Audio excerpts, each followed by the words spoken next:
अध्यक्ष जी, किसी भी देश की विदेश नीति अपने में कोई स्वतंत्र नीति नहीं होती है, वरन वह किसी देश की आंतरिक नीति को स्पष्ट करती है। उदाहरण के लिए हम अमेरिका को ले सकते हैं। उसने अपने यहाँ अधिक अन्न पैदा किया और जब उसके पास अनाज फालतू बच गया, तब वह अपने बकाया अनाज की बिक्री के लिए ऐसे देशों की तलाश करने लगा जो उधार पर माल ले सकते हों। किंतु हमारी आंतरिक नीति ने यह तय किया कि खर्चीले ढंग से सरकार चलाएंगे और स्वदेशी मुद्रा की कोई राशि हमारे पास नहीं बचेगी। हमने कर भी लगा दिए और मुद्रा प्रसार भी कर दिया। कुछ संकट पड़ने के बाद इस बात की आवश्यकता को नहीं समझा कि उस पैसे का कहीं अन्यत्र उपयोग कर सकें। श्रीमान, मुझे माननीय प्रधानमंत्री जी के इस कथन पर दुख होता है कि दुनिया के अमीर और गरीब देशों का अंतर लगातार बढ़ता जा रहा है। मैं उनसे यह पूछना चाहती हूँ कि भारत की विदेश नीति ने उस अंतर को घटाने की क्या कोशिश की है?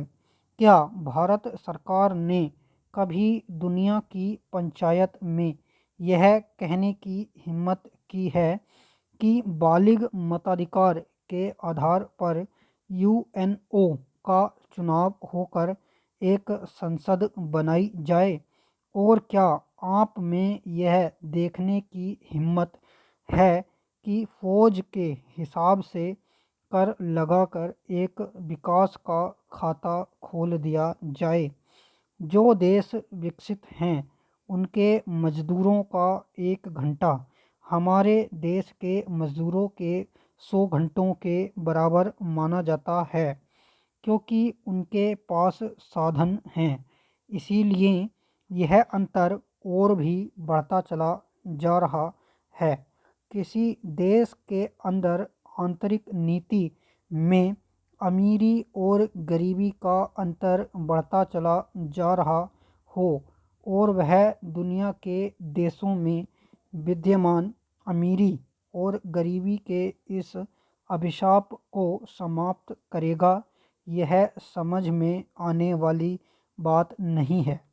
अब मैं आपका ध्यान एक और बात की ओर दिलाना चाहती हूँ। पूर्वी जर्मनी को मान्यता देते हमें परेशानी होती है, इसलिए कि शायद पश्चिमी जर्मनी को बुरा लगे, लेकिन पश्चिमी जर्मनी ने तो अपनी रक्षा का भार दूसरों पर छोड़ दिया है। उसने अपनी पूरी शक्ति इस बात पर लगा दी है कि अधिक से अधिक उत्पादन किया जाए। आपने जो समय दिया उसके लिए मैं आभार प्रदर्शन करता हूँ और आपका धन्यवाद करता हूँ। अध्यक्ष जी, जिस समय पाकिस्तान ने भारत पर हमला किया था, उस समय उन्होंने देश की रक्षा के लिए महत्वपूर्ण कार्य किया था। इसके साथ ही मैं मंत्री महोदय को यह भी स्मरण दिलाना चाहता हूँ कि शायद उन्होंने इस पर ध्यान नहीं दिया कि इस बार जो राष्ट्रीय पुरस्कार मिले हैं उनमें रेलवे प्रशासन को केवल 2 ही प्राप्त हुए हैं, जबकि मैं ऐसा मानता हूँ कि हमारी सेना के बाद अगर किसी ने युद्धकाल में सराहनीय कार्य किया है तो वह रेलवे प्रशासन अथवा रेलवे कर्मचारी और अधिकारी हैं। इसलिए उनके मनोबल को बनाए रखने के लिए और उनको प्रोत्साहित करने के लिए रेल मंत्री को इस बात पर भी ध्यान रखना चाहिए और इसका प्रयास करना चाहिए कि जो भी इस तरह के प्रोत्साहन मिलें उनमें रेलवे का विशेष ध्यान रखा जाए। रेल मंत्री महोदय ने अपने वक्तव्य में भी रेलवे कर्मचारियों की प्रशंसा की है या उनको प्रोत्साहन दिलाया है, लेकिन यह प्रोत्साहन शांतिकाल में भी बना रहना चाहिए।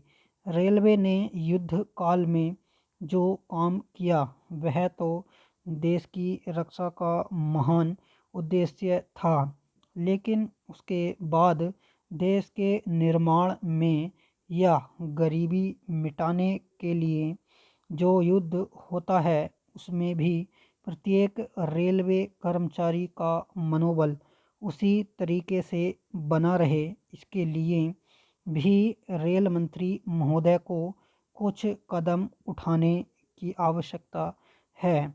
मैं ऐसा मानता हूँ कि वह किसी भी तरीके से करें, उनका तरीका कुछ भी हो, लेकिन उनको यह करना चाहिए कि जितने भी रेलवे कर्मचारी हैं, जो भी रेलवे को मुनाफा हो उसमें वह साझीदार हों। चाहे आप उनको बोनस के रूप में कुछ दें, चाहे किसी और तरीके से दें, लेकिन हर वर्ग के रेलवे कर्मचारी को मालूम होना चाहिए कि यदि वह देश के निर्माण के संबंध में ठीक तरह से काम करेगा तो उसको पुरस्कार के रूप में या वेतन के अंश के रूप में अपने वेतन के अलावा पैसा मिलेगा।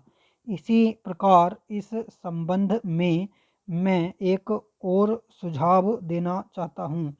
स्वतंत्रता के बाद रेल प्रशासन भारत सरकार का प्रशासन हो गया, लेकिन यह लोकसभा एक विशेष उद्देश्य को लेकर चुनी गई है। यह उस कार्यक्रम का एक नमूना ही है। गांधी जी ने जीवन के सभी पहलुओं पर प्रकाश डाला था। धन को वे संयम से व्यय करने के हक में थे।